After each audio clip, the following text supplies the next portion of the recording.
पूर्णिया के उपमहापौर सह बीजेपी नेत्री पल्लवी गुप्ता ने पत्रकारों से बात करते हुए कहा कि आज नारी शक्ति वंदन अधिनियम ऐतिहासिक और दूरदर्शी पहल है जो देश की आधी आबादी को सशक्त बनाती है, जो महिलाओं को बराबरी का अधिकार दिलाने की दिशा में एक क्रांतिकारी कदम है, जिसको लेकर विपक्ष के द्वारा लगातार बाधा उत्पन्न करना बहुत ही दुर्भाग्यपूर्ण और चिंताजनक है। विपक्ष का यह मनोवृत्ति दर्शाता है कि उनकी मंशा नारी को सम्मान देने की नहीं है। उन्हें यह समझना चाहिए कि देश की महिला अब हर क्षेत्र में आगे बढ़कर चढ़कर हिस्सेदारी निभा रही है। मैं आभार व्यक्त करती हूँ माननीय प्रधानमंत्री नरेंद्र मोदी जी का, जिन्होंने महिलाओं को आगे बढ़ाने का अवसर प्रदान कर रहे हैं। नारी सशक्तिकरण केवल एक नीति नहीं अपितु एक मजबूत, समृद्ध और समावेशी भारत निर्माण का आधारशिला है। आगे क्या कुछ कह रही हैं बीजेपी नेत्री पल्लवी गुप्ता, आप भी सुने। कि हमारे नारी शक्ति अधिनियम के तहत जो नारी शक्ति अधिनियम के तहत जो कानून लाया जा रहा था, वो विपक्ष के द्वारा रवैया अब पूरी तरह से उनका जो रवैया है वो बेनकाब हो चुका है। महिला आरक्षण जैसे महत्वपूर्ण मुद्दे पर विपक्ष ने संसद में जो बाधा डाल करके यह साबित किया है कि महिलाओं के अधिकार को वो देना ही नहीं चाहते हैं।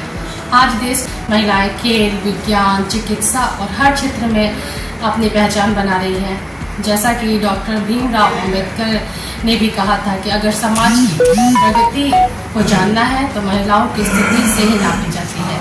नरेंद्र मोदी के नेतृत्व और एनडीए के सरकार में महिलाओं को लेकर के हमेशा से उनके अधिकारों के अच्छा कानून और उनके सशक्तिकरण पर लगातार काम किया गया है।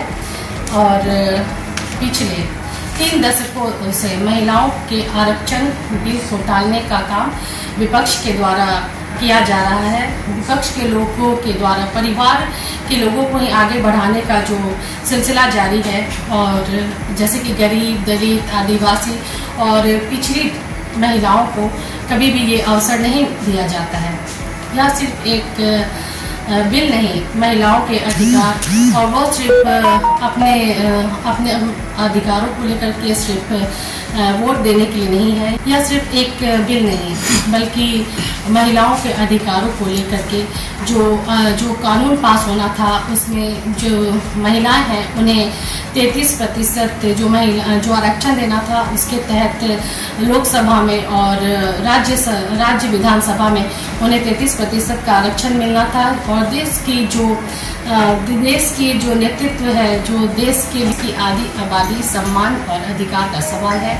देश की महिलाएं इस अपमान को कभी नहीं भूलेंगी, और हमें पूरा विश्वास है कि हमारे नरेंद्र मोदी जी और ये बिल को जरूर लाएंगे और महिलाओं को उनका अधिकार मिलेगा।